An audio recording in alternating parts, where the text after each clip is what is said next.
Pois bem, meu amigo, minha amiga, não poderíamos começar a análise da nossa disciplina que não pela Constituição Federal. Isso porque a Constituição é o fundamento de validade de todo o ordenamento jurídico pátrio. É ela que ocupa o vértice da nossa pirâmide normativa. Ela é, então, o nosso ponto de partida, o ponto seminal de análise. E a Lei 9.099 tem fundamento constitucional, à medida em que foi o legislador constituinte originário, aquele que participou da elaboração da Constituição, em 88, que fez constar no artigo 98, inciso 1, que a União, o Distrito Federal e os estados criarão, no âmbito das suas respectivas circunscrições territoriais e observadas as regras de competência, os juizados especiais.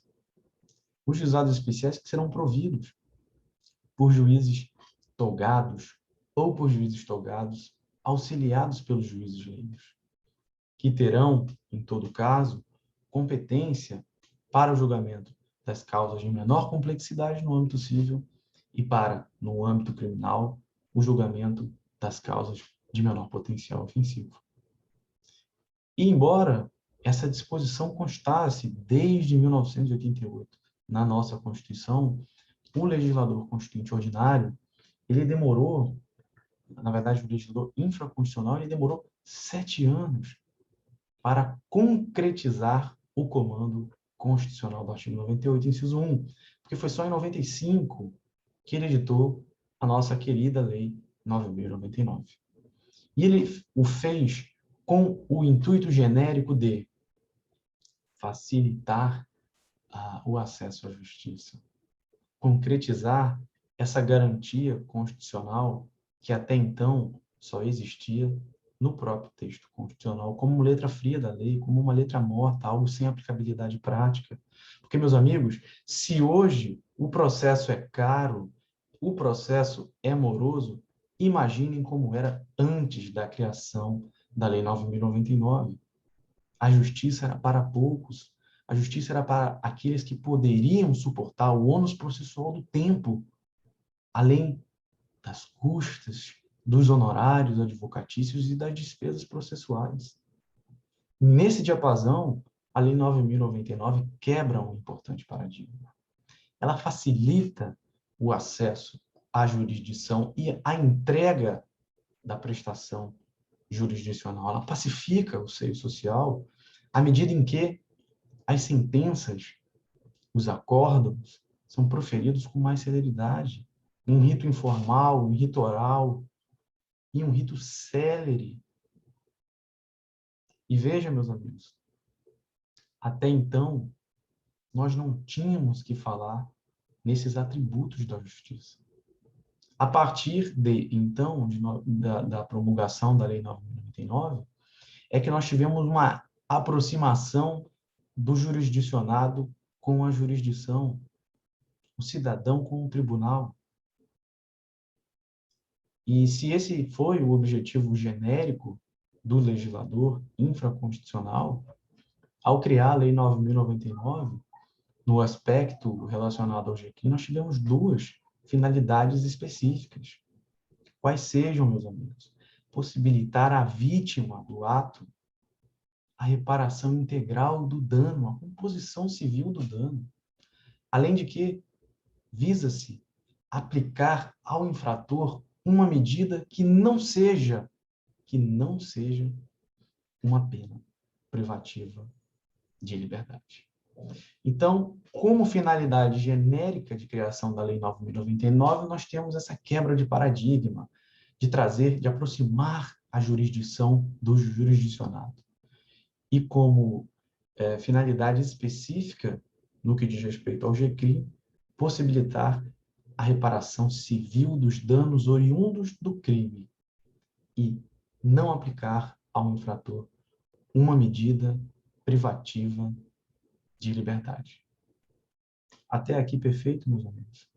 Eu vou deixar em anexo, para complementar os seus estudos, um material complementar composto de legislação comentada, a indicação dos artigos que tratamos em aula e questões, para que o seu estudo seja completo e você não erre nenhuma questão referente à nossa disciplina em prova. Fiquem tranquilos, a banca normalmente costuma cobrar simplesmente a letra da lei. Por isso que o ciclo de legislação é importante. Continuemos, meus amigos. Vamos analisar as disposições gerais da Lei 9.099. Composição, competência, o que são infrações de menor potencial ofensivo e os princípios que regem o procedimento sumaríssimo que foi instituído pela Lei 9.099. Comecemos, então, com a questão da competência, ou melhor, meus amigos, da composição. Nós temos que cada juizado especial criminal é composto por pelo menos um juiz togado, auxiliado pelos juízes leigos. O juiz togado é o juiz investido de jurisdição, é o agente político, aquele que exerce mano própria, por mão própria, a atividade jurisdicional. Jurisdicional de dizer o direito. Jurisdício significa isso em latim, dizer o direito. O juiz togado é o juiz de direito, ele é o magistrado, ele é o agente político estatal que é investido de jurisdição. Só ele pode dizer o direito no caso concreto. O juiz leigo, por sua vez, é o serventuário da justiça, é o auxiliar do juiz togado, que tem competência funcional a depender da lei de organização judiciária de cada local, mas que, no mais das vezes, é para realizar as sessões de conciliação, auxiliar o juiz na audiência de instrução e julgamento e elaborar o projeto de sentença, que só será de fato uma sentença caso o juiz togado a homologue. Perfeito, meus amigos? Disso decorre que nós nunca teremos um juizado especial criminal dirigido, composto unicamente por um juiz leigo, apenas por um juiz togado ou por um juiz togado e juízes leigos. Perfeito?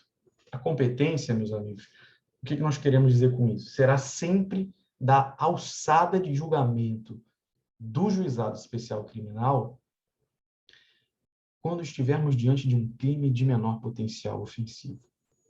E veremos mais adiante que os crimes de menor potencial ofensivo são aqueles em relação aos quais a lei não comine pena máxima superior a 2 anos.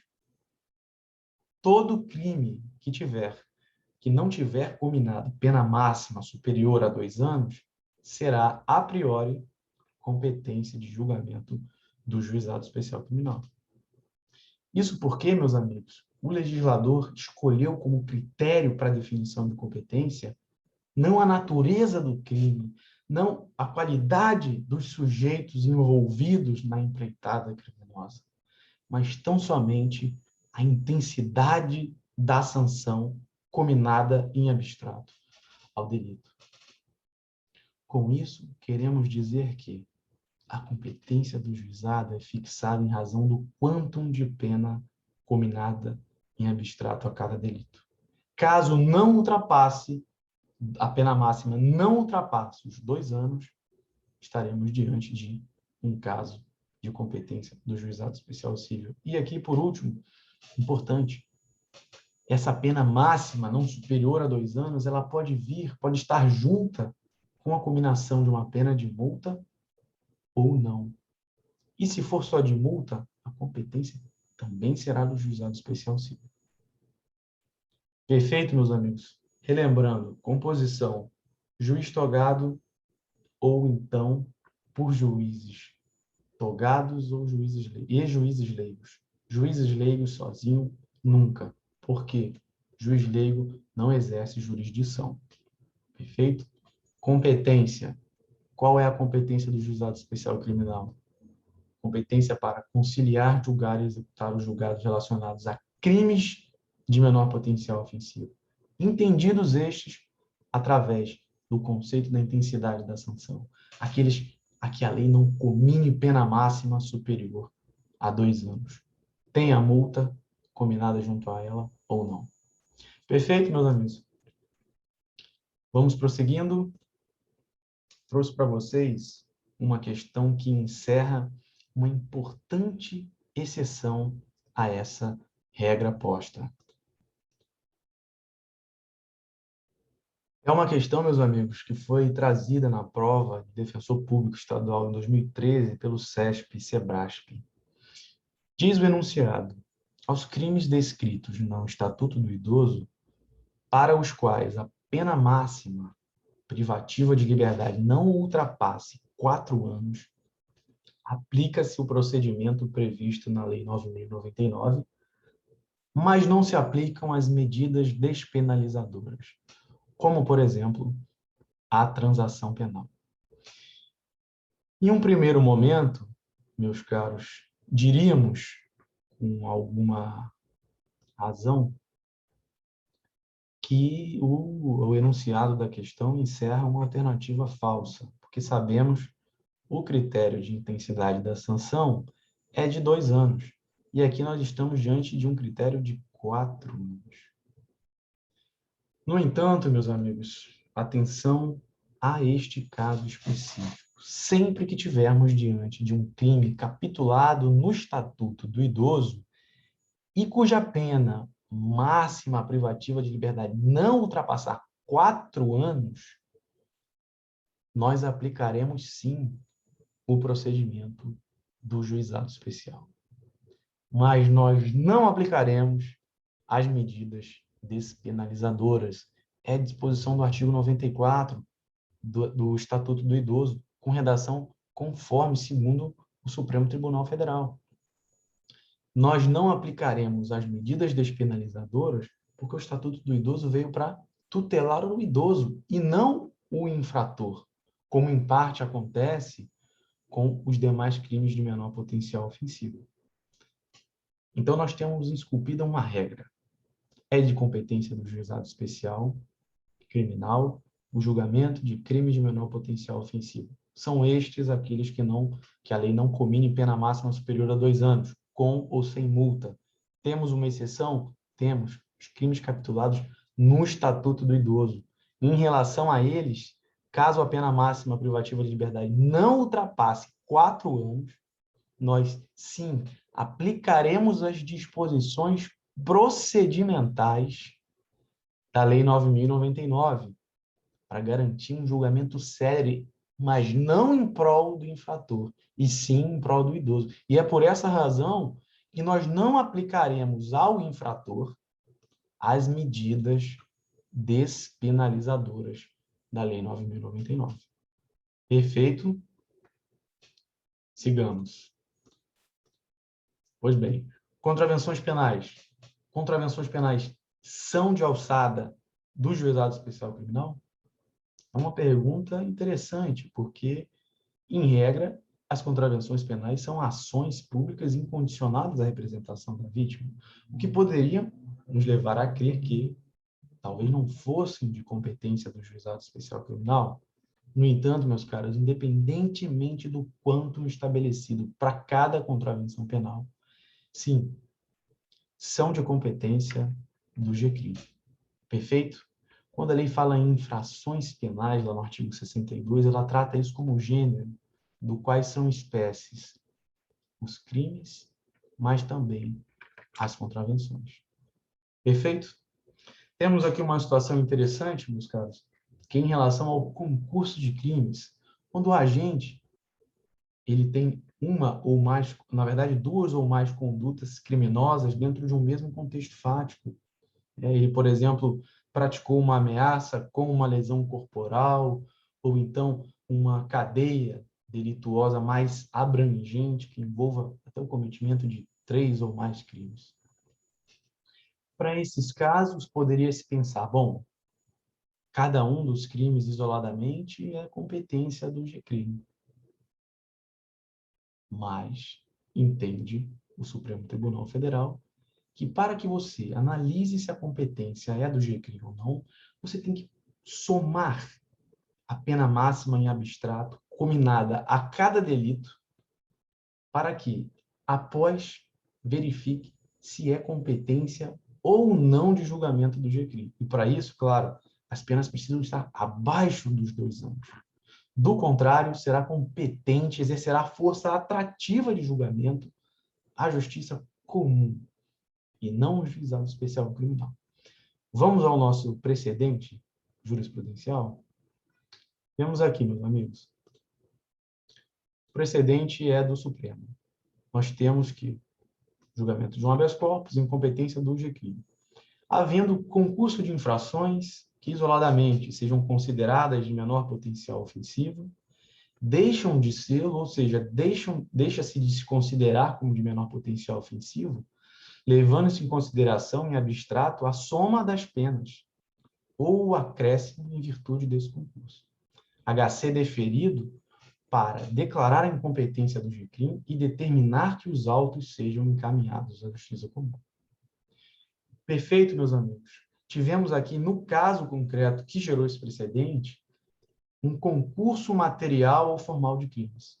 Embora cada um deles, se analisássemos de maneira isolada, fosse competência de julgamento do GCRIM, pelo concurso e pela soma das penas, deixaram de ser. E assim, a justiça comum, o juízo comum, exerceu força atrativa. Não é competência do GCRIM. No caso de concurso material ou formal, cuja soma das penas ultrapasse os 2 anos. Perfeito, meus amigos? Tranquilo. Vamos adiante. Até aqui, tudo bem simples, bem tranquilo. Vamos analisar como essa questão foi cobrada em prova.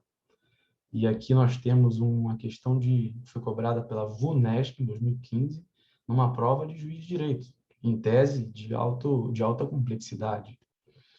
O GCRIM, provido por juízes togados ou togados e leigos, tem competência para conciliação, julgamento e execução das infrações penais de menor potencial ofensivo, respeitadas as regras de conexão e continência. Considera-se infrações de menor potencial ofensivo para os efeitos da Lei 9.099. Vamos, meus amigos, eliminando uma por uma. As contravenções penais e os crimes a que a lei comine pena máxima não superior a 1 ano, desde que não cumulada com multa. Vejamos, esse enunciado possui 2 erros. O primeiro deles é dizer que o critério intensidade da sanção é não superior a 1 ano, quando sabemos é de 2 anos, quando não superior a 2 anos. E a segunda parte errada diz respeito à impossibilidade da pena privativa ser cumulada com multa. A questão aqui diz na segunda parte que é desde que não cumulada com multa. E sabemos, meus caros, a pena privativa não superior a 2 anos pode sim ser cumulada ou não com multa. Essa assertiva está, portanto, errada. Nós buscamos a certa. Vejamos a alternativa C. As contravenções penais e os crimes a que a lei comine pena máxima não superior a 2 anos. Aqui o critério de intensidade da sanção está trazido de forma correta. Desde que não cumulada com multa. É aqui o erro da questão. Pode sim ser cumulado ou não com multa. Vejam, meus caros. Letra de lei, esse é o tipo de pegadinha que mais é reincidente nas provas. Vejamos a D. As contravenções penais e os crimes a que a lei comine pena máxima não superior a 3 anos, cumulado ou não com multa. O critério de intensidade da sanção aqui está superdimensionado, está inflacionado. Não são 3 anos, é pena máxima não superior a 2. A segunda parte da questão está correta, cumulada ou não com multa, mas a questão está errada como um todo. Alternativa é as contravenções penais e os crimes a que a lei comine pena máxima não superior a 3 anos. Critério de intensidade da sanção hiperdimensionado, inflacionado, é 2 anos, desde que não cumulado ou não com multa. Aqui está correta. Aqui, na verdade, meus amigos, na letra D, cumulado ou não com multa, está correto. Na letra E, perdão, meus amigos. As contravenções penais dos crimes é que a lei comine pena máxima não superior a 3 anos, desde que não cumulada com multa. Essa última parte está errada. Pode sim estar cumulada com multa. Por exclusão, a alternativa certa é a letra B, que diz: as contravenções penais e os crimes a que a lei comine pena máxima não superior a 2 anos, critério da intensidade da sanção está correto, cumulada ou não com multa.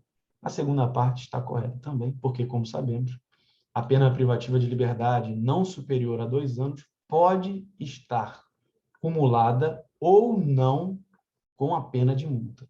Se for apenas pena de multa, também é infração de menor potencial ofensivo.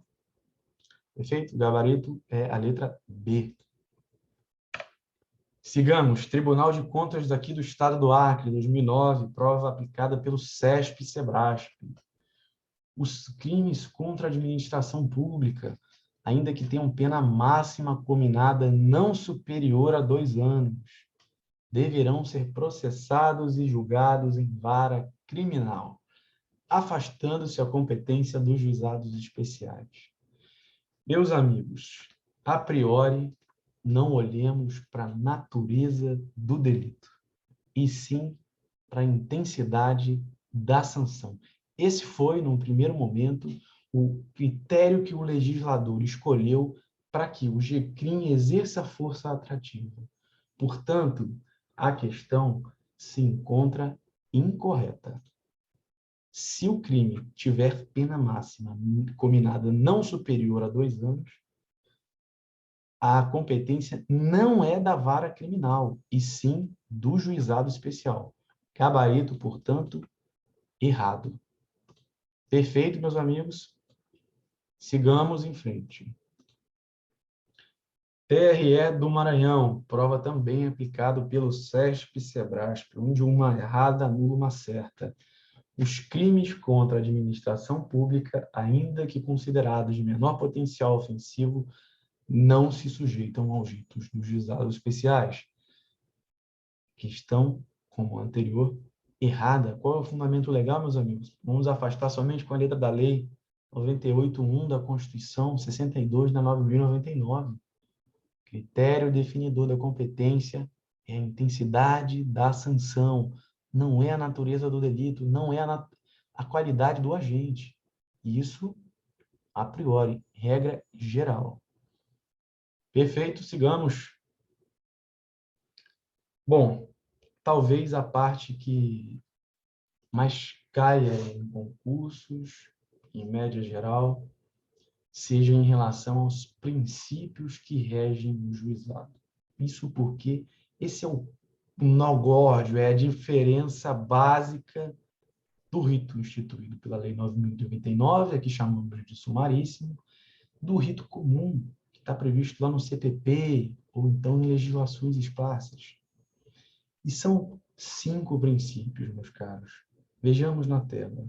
Oralidade, simplicidade, informalidade, economia processual e celeridade. São 5 princípios, decorem isso.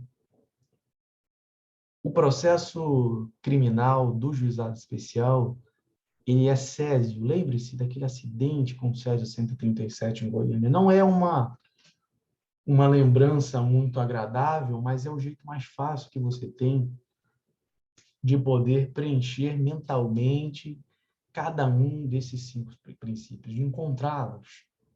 Os princípios, o nome, falam por si só.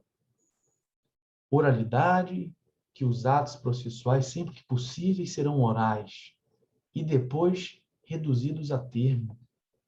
O processo é simples porque ele é menos instrumental e mais finalístico. Visa-se, com isso, obter o terceiro princípio, que é o da informalidade. Aqui, se um ato processual cumpriu com a sua finalidade, não se declara nulidade. É um princípio que deriva de um postulado francês chamado pas de nullité sans griffe. sem prejuízo, sem nulidade, meus amigos. É a informalidade. E a economia processual diz respeito a quê? A fazer muito com pouco, a ter poucos atos processuais e um adiantamento procedimental alargado.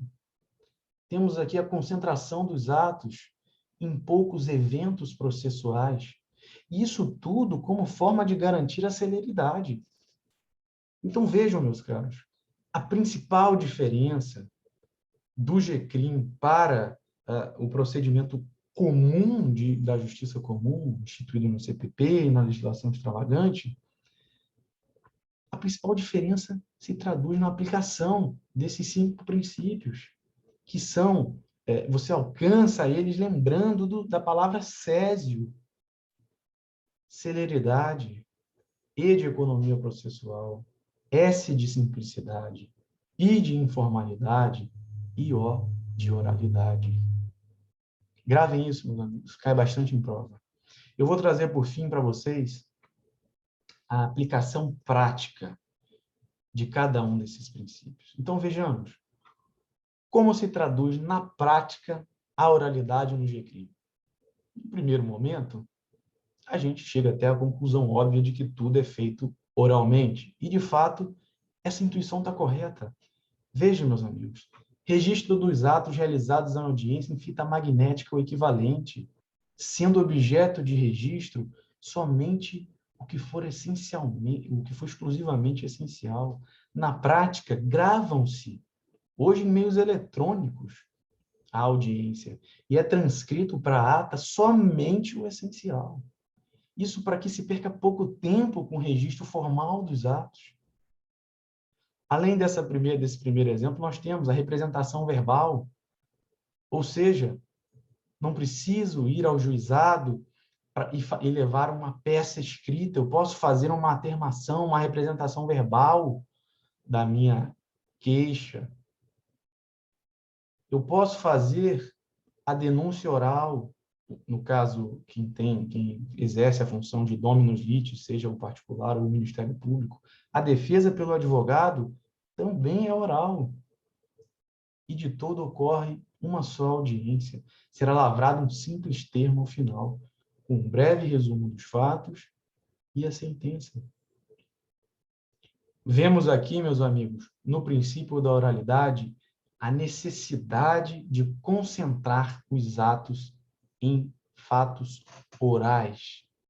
É reduzido a termo o que é essencial, diferente do processo penal comum, onde nós temos marchas e contramarchas, formalidade, eu não diria excessiva, porque nós estamos lidando com um bem de primeira grandeza, que é o status libertatis, mas em relação ao juizado, nós temos isso que eu, dentro desse contexto, denomino como uma vantagem. Perfeito?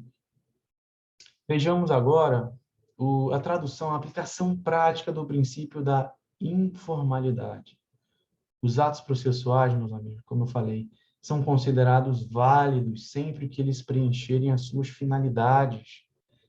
A citação é pessoal e é realizada no próprio juizado, na sede. A intimação pode ser por correspondência, com aviso de recebimento, e atualmente se fala em intimação pelo WhatsApp, ou por ligação telefônica, com registro, com a certificação, com um atestado desse ato no processo criminal através do diretor de secretaria ou mesmo do oficial de justiça. Nós temos que a conciliação pode ser realizada por juiz ou mesmo por um conciliador. No lugar do inquérito policial, que é um procedimento administrativo mais solene, que hoje se fala, inclusive, na possibilidade de um certo contraditório, nós temos um termo circunstanciado, ele é muito mais breve.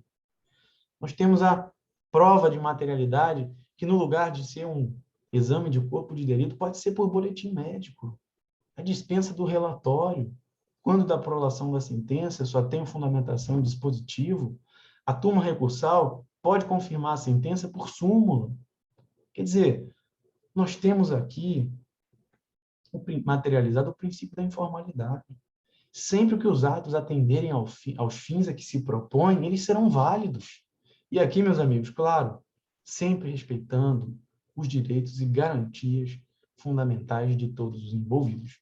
Não é que o processo, o rito sumaríssimo, é um rito sem regramento, mas privilegia-se a finalidade em detrimento da forma. Perfeito? Economia processual, novamente, meus amigos, vejam, cada princípio ele é complementar ao anterior. Muitas vezes, ele tem o mesmo significado dentro de um determinado contexto. E aqui da economia processual, a gente pode citar novamente a questão da citação pessoal sendo feita no próprio juizado. A ciência das partes e dos interessados pode se dar na própria audiência. A representação pode ser verbal. Note-se o quanto temos de similitudes com os princípios anteriores. As provas produzidas são na audiência de instrução e julgamento. Em regra, temos uma concentração de atos. Por fim, meus caros, a celeridade pode ser alcançada no juizado especial através da realização de atos processuais em qualquer hora e qualquer semana do dia. O autor comparece diretamente na sede e, se não for possível fazer audiência na hora, já é designada para a data próxima, com a ciência das partes no ato. Se tiver representação, ou se for se tratar de crime de ação penal pública incondicionada, o Ministério Público, no lugar de seguir com o rito sumaríssimo até o final, ele deve, na verdade não é pode, ele deve propor a aplicação de pena restritiva de direito ou multa, ou então a transação penal. Nenhum ato, em regra, é adiado e o julgador pode determinar a condução coercitiva de quem deva comparecer à audiência ou qualquer outro ato processual. A realização dos debates são orais, não são por memoriais, e a prolação da sentença, em regra, é imediata e logo após a produção da prova oral na audiência de própria, na própria audiência de instrução e julgamento. Então, vejam, temos aqui materializados a gente falou de 4, porque o quinto se complementa nessas descrições. Vocês viram, todos são intercomplementares, eles se aproximam muito. O que você precisa saber é que os princípios que regem o procedimento sumaríssimo são césio, celeridade, economia processual, simplicidade, informalidade e oralidade. São complementares, meus amigos, os conceitos, se formos reduzi-los a termo, muitas vezes eles são sinônimos, são coincidentes, um leva ao outro. Perfeito? O processo regido pela Lei 9.099 é césio. É regido pela celeridade, economia processual, simplicidade, informalidade e oralidade. Lembre-se, embora não seja uma lembrança agradável, do acidente ocorrido em Goiânia com o Césio 137. Através dessa lembrança, você consegue completar os 5 princípios que regem o procedimento sumaríssimo. Perfeito, meus amigos? Com isso, chegamos ao final da nossa primeira aula e vamos para um breve resumo de tudo o que vimos até aqui. Quanto ao GCRIM, origem e finalidade, nós vimos que a origem do GCRIM é constitucional, está no artigo 98, inciso 1 da Constituição, foi inserido lá pelo legislador constituinte originário. A finalidade do juizado especial como um todo, aproximar o cidadão da justiça, entrega de jurisdição de forma célere e acessível ao jurisdicionado. Como finalidade específica do GCRIM, nós temos 2 finalidades específicas: garantir a restituição patrimonial do ofendido e garantir ao infrator a não aplicação de uma pena privativa de liberdade, sempre que isso for possível.